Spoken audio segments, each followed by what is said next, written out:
Hello, I'm David Matlin, and on this insight, the AIDS epidemic that continues to ravage Africa.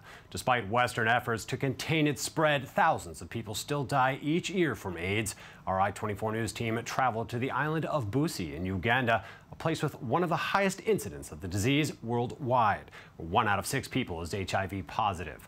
Our reporters met hundreds of orphan children there whose parents fell victim to the deadly illness, but they also found a ray of hope with an organization of volunteer Israeli doctors who treat AIDS patients and work to convince the locals to get tested and get medical care.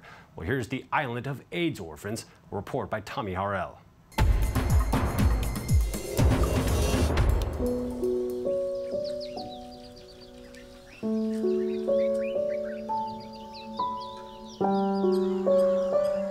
Bussi Island, Uganda. One of the many islands scattered on Lake Victoria in Africa, and one with the largest hotbeds of AIDS in the world. 16% of the island's population has AIDS. 1 person in 6 carries the virus, and 1 out of 3 babies is born HIV positive.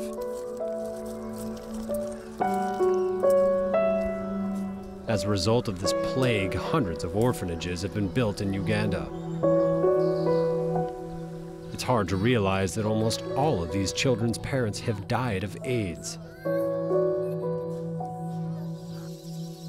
I came here purposely when I lost my dad. Most of the children here, they came here when their parents died of AIDS. Many of the people in this island suffer because of AIDS. It's too much.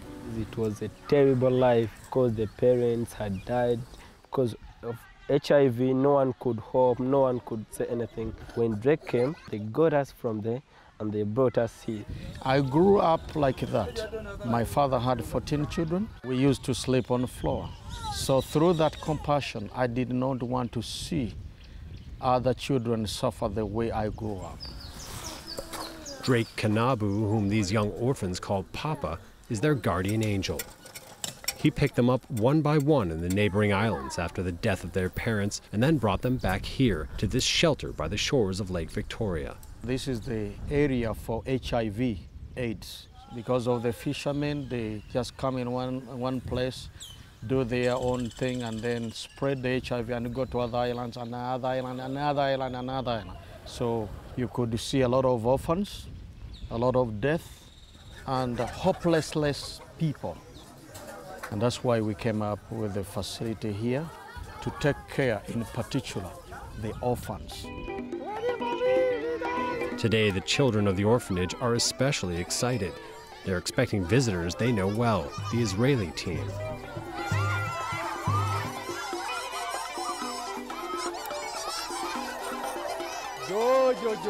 Tito the Clown and Professor Dan Engelhardt also work together at the Hadassah Hospital in Jerusalem, where they're from. Hello. Tito cheers the children up while Professor Engelhardt treats them. Hello, Tito. When Engelhardt decided to create the Art Joy Love Association for AIDS-infected children in Africa, he called upon the clowns. I saw that there was a need not only for ART treatment, that's antiretroviral therapy, they needed much more. Therefore, we called the program Art, Joy and Love. We gave them ART medicine and also joy and love. The Art Joy Love Association sends Israeli volunteers to orphanages and medical centers in Uganda and to Ethiopia. Doctors, nurses, clowns, but also young volunteers who want to help those in need. Those who join us are only those who can hug children with HIV. Those who can't cannot come with us. First of all, they must be able to hug children. This is what they need, a hug and love. Professor Engelhardt himself comes several times a year. This time he's come for only 6 days, as his schedule is busy. Above all, he's curious to see how the medical center he helped create is coming along. Until last year, no medical services were available on the Ugandan islands. Those who were sick had to seek treatment in Entebbe or Kampala. Often patients gave up at the cost of their lives. Good to see you. Good to see you. How are things? Things are okay. We are getting ready for the clinic day. We're even going to circumcise. Yeah. So we're going to a very hectic day today. Okay, so later we'll see how many came until now, how many positive. Yes. I had some reports. Yes. You do excellent job. 40-year-old Elineo arrived at the medical center today accompanied by his grandmother. His mother has AIDS and cannot care for him. No ear problems? No. The young Elineo is also HIV positive. His mother did not want him to receive medication, but his grandmother realized in time that if he was not treated, he would die. He has been getting used to the medication. Yeah, he has no problem in swallowing the tablets. He eats well, he plays. She refused to declare herself defeated and took Elineo under her wing. Recently, she's had him treated against the virus. In the adjoining room, Sharon, 16, is bedridden. She gave birth at home a few days ago. So before delivery, she was fine. You have vitamin K to give to the child? Yeah, we gave. You gave. Good. No, it's not very... It was only when she arrived at the medical center that she found she was HIV positive. Can we examine the child?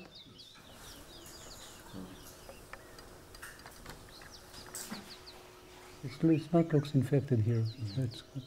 Okay, can I listen to the lungs? Tell her to... Professor Engelhardt now fears that Sharon may have developed a severe uterine infection and also that the baby, who's not been named yet, is HIV positive. But it can be normal this age. He gives treatment instructions to the local staff and to Dr. Harel, an Israeli doctor who just arrived in Uganda. There is situations where you continue with IV treatment. Reut moved here with her husband Eitan and their 1.5-year-old son Eyal. After completing their medical studies in Israel, the couple decided to come here as volunteers, but they soon discovered that their task would be even more difficult than they ever imagined. There is a big difference between what in the medicine in Israel and what we can offer them here, especially as far as means of treatment and diagnosis are concerned. The basics, such as blood tests, which we do right and left, are non-existent here. It's very frustrating to come and treat asthma without any inhalation device. One is very limited in what can be done.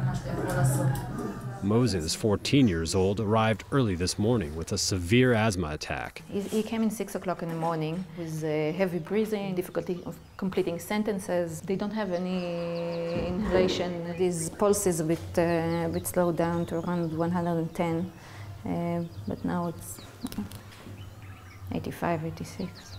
Our reporter hurries to give him his inhaler. However, another problem arises. How does one use it? After several unsuccessful attempts to teach Moses how to use an inhaler, Tito saves the day and then shows the important role that a clown can play in medicine. Okay,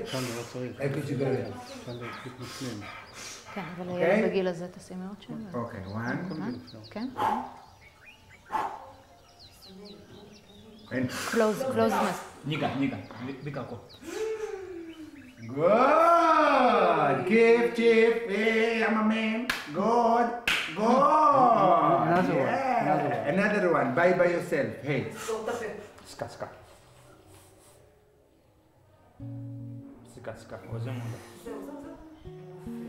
Good.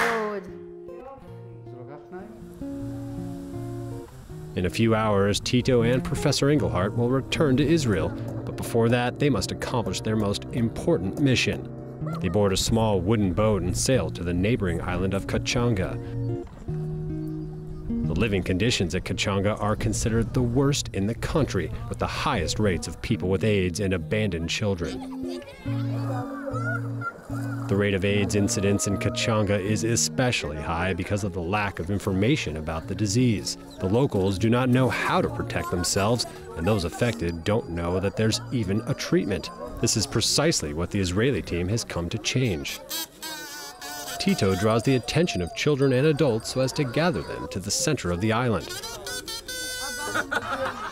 Professor Engelhardt and Drake will then get their message across. Remember my request to put emphasis on pregnant women. Yeah, pregnant women, because too much. We can decrease the number of children with AIDS. Yes. Citizens of Kachanga, we came here with an Israeli doctor's delegation to tell you that from now on, you do not need to go to Entebbe or Kampala to get medical treatment. You just need to take a boat and come to Rafah Hospital on Bussi Island. Mamas, when you are pregnant, it's important to do an HIV test to have a free HIV-born baby. For those who got sick from AIDS come and get the ART drugs, don't die from AIDS. Chris and Percy also accompanied us to Kachanga. They were born there, lost their parents there, and are victims of AIDS and are among the multitude of abandoned children. For them, it's not a simple trip. It's a painful reminder of their past that they managed to escape. This is the home where I used to live. If I see the children like this one, I just see how I lived to be like him, because I feel having a desire to come back and help my brothers and sisters. Yeah.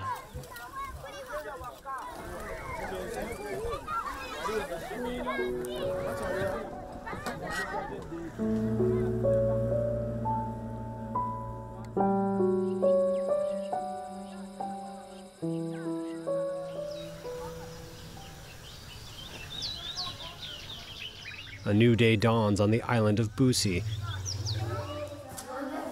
For children of the orphanage, it's time for school. At the medical center, Moses feels better and is preparing to return home, but Sharon and her baby must remain hospitalized. Percy and Chris continue to dream of a better future. Raout, Eitan, and Eyal slowly adapt to their new environment. As for Tito and Professor Engelhardt, the time has come to return to Israel. But the link forged between Israelis and Ugandans will mark a turning point in the life of each of them, young and old. After this journey, both the Ugandans and Israelis will have learned something valuable from each other.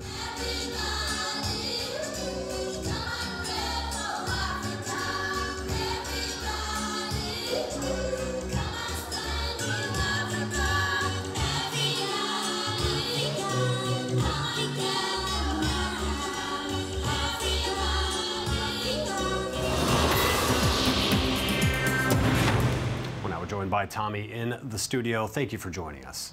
Hi, David. So first I must ask you, we see 16%, 1 out of 6 people on these islands sick with HIV. Why and how is it so bad in this region? It really is an amazing statistic. Just for comparison, in most Western countries, the percentage of AIDS patients and carriers are approximately 0.005% of the population.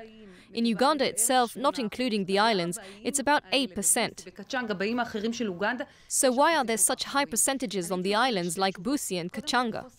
I'd give 2 answers. First of all, there is a huge lack of awareness. People who think that AIDS equals death. I mean, that a person infected with HIV or AIDS has a death sentence. They do not understand that A, you can prevent the disease, and B, once you've been tested and found to be a carrier or AIDS patient, as we in the West, you can take medication and live with it for many years. The second element that exists on the Ugandan islands is that most of the men are fishermen. They make their living from fishing. These fishermen move from island to island, often have unprotected sex with local prostitutes on the islands, and that's how they end up transporting the virus from island to island without any control. Well, the organization that we see, Art, Joy, Love, of doctors here, are their activities actually making a difference? I'll give you a statistic. A year and a half ago, this organization, the one we saw in the film, helped establish the medical center Rafah. This medical center, until it was erected, there was no medical care on any of the islands. They had to travel as far as Entebbe or Kampala, which is a very large distance. When they opened the medical center, the percentage of patients was 18% of the population of the islands. Today, it gets to 16%. That may not seem like much, but that's a lot of people that have actually been saved from certain death. How do they do it? First of all, they ensure that the medical center has enough AIDS drugs. They regularly bring in Israeli doctors to teach the local Ugandan doctors treatment plans, how to help these patients. They constantly bring in Israeli volunteers, doctors, nurses, medical clowns, as we just saw, social workers, in order to help, both medically and psychologically, all of their patients. And eventually they managed to bring down the number of patients. I asked Professor Engelhardt if he was more optimistic or pessimistic. He said to me, it's true that our organization is only one drop, but a drop and another drop will ultimately bring change. So we actually left there feeling optimistic. Well, certainly nice for us to end the story on an optimistic note here. Thank you, Tami Harel, for bringing us this really touching story. Thank you. And thank you for being with us here on Inside Magazine. I'm David Matlin. We'll see you again next week at the same time.